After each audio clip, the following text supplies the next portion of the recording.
Well, hello, ladies and gentlemen. Welcome back to Grizzly Bear Sims YouTube channel, and welcome back to another mission here on Cattle and Crops. And this is mission number 7, or perhaps episode number 7, depending on how you want to count those up. And let's go ahead and get right into the action here. It's a new mission available. They are hungry. So let's go ahead and select that, and get started with the mission. Now, I will warn you, this will be a fairly short episode. Because basically what we're going to be doing is repeating very similar to what we did just a couple of missions ago, but it's not even going to be that involved. You might remember a couple of missions ago we had to hook up to the feed mixing wagon and basically load up some silage or some chaff or something into the mixing wagon. Well, with this mission, we basically just need to go back to the main farm after we turn our camera around here. We need to go back to the main farm, and we need to basically hook up to the Vertimix mixing wagon, and we need to feed the cows. But I am going to show you something that is rather exciting. And, I am trying very, very hard, folks, not to get too excited about cattle and crops, because I understand, I think I can recognize the fact that we are still some time away from having this game in the full version, the full access, ready out the door, no major bugs, completely out of early access, out of beta, out of, everything basically being a full-blown game for everybody to enjoy. I think we are still some time away from being able to basically jump up and down and celebrate that fact. But we will obviously appreciate, or we should appreciate, some small wins here and there and wherever they happen to present themselves. And so before we actually do the mission, I do want to show you one thing. Now, this was something that Cattle and Crops had advertised to all of us a very long time ago. It might have even been something that came out well before the tech demo did, because you might remember Cattle and Crops did release a number of videos where they sort of showcased some of the features and some of the different things that basically the game was going to include for us. And this was one of those. Features right here. All right. It is raining, folks. See, it's raining. Okay, the sun's shining, so it's not raining that hard, but it is raining out here outside. So let's walk over here under the canopy, and it is dry. It is not raining. The roof does not leak. Okay, we're going to walk over here. It is raining. Rain is falling down on our head. We won't bother going in the house, but I do know that it's not raining in there either. Let's go into one of our barns here and take a look at this. We are under the awning. It is dry as it can be. And then let's walk into the barn. And again, it is dry as it can be. That is impressive, folks. And while, again, I will say that this game has a long ways to go, it has a long ways to go to be on par with Giants Farm Sim 17.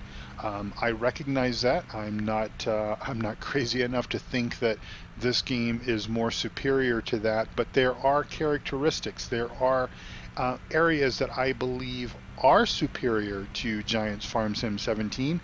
And the one that I just showed you is exactly that.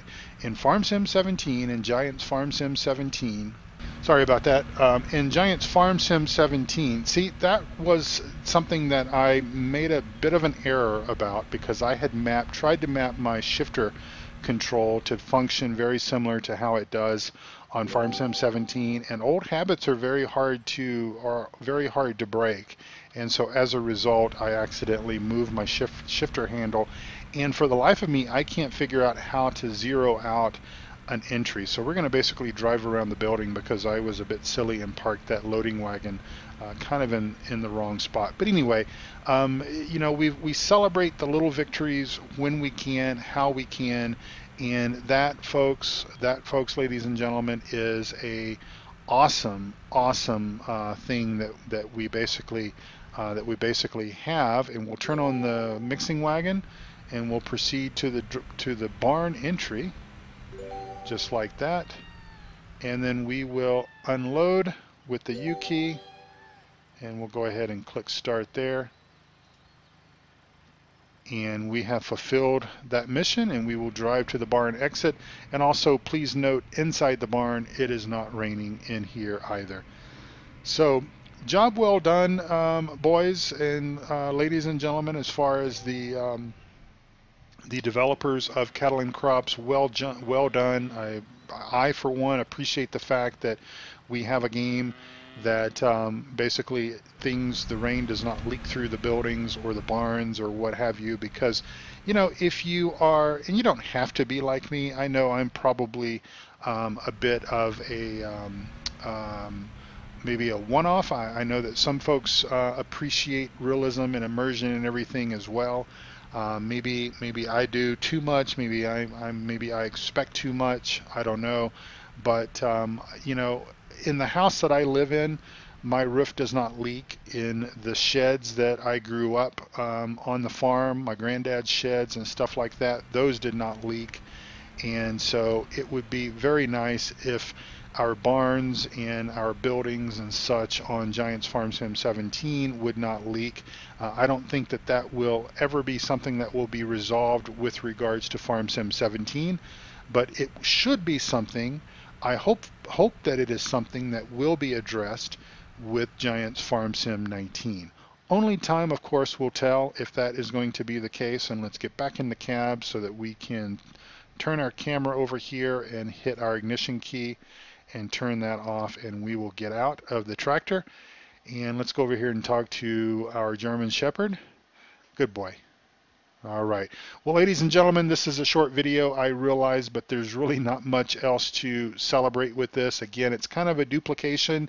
Not sure why that is the case, but it is what it is. But I was very pleased when I loaded up the mission in my other profile and there was rain, and I came over here just like we did in this video and walked under the awnings and it was dry, walked into the barns and it was dry, and that is just so very cool.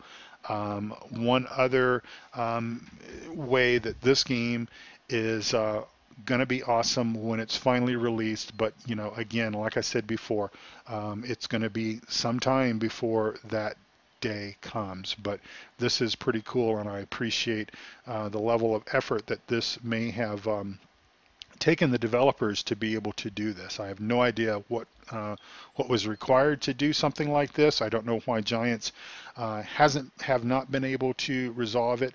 I'm hoping that maybe with Seasons mod that maybe Giants' hand will be pushed a little bit to where that they kind of need to address those kind of things, hopefully just for the common sense of realism that they would choose to do it as well. So anyway, until next time, folks, thank you for tuning into the Grizzly Bear Sims YouTube channel and watching another mission here on Cattle and Crops.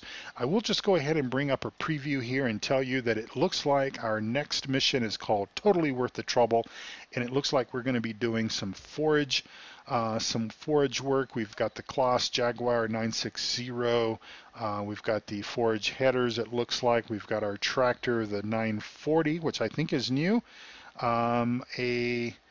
A tipper of some kind, another tipper, multiple tractors. Look at all the different tractors that's involved in this mission. Have no idea what it's about. I have not played it yet, but I will play that on my other profile and then come back for mission number 8 or video number 8 in this series. I guess there's only, about 4 left. So again, thank you for tuning in. God bless you all. Take good care of yourselves and each other, and come back again to see us here on Cattle and Crops or Farm Sim 17. Bye-bye.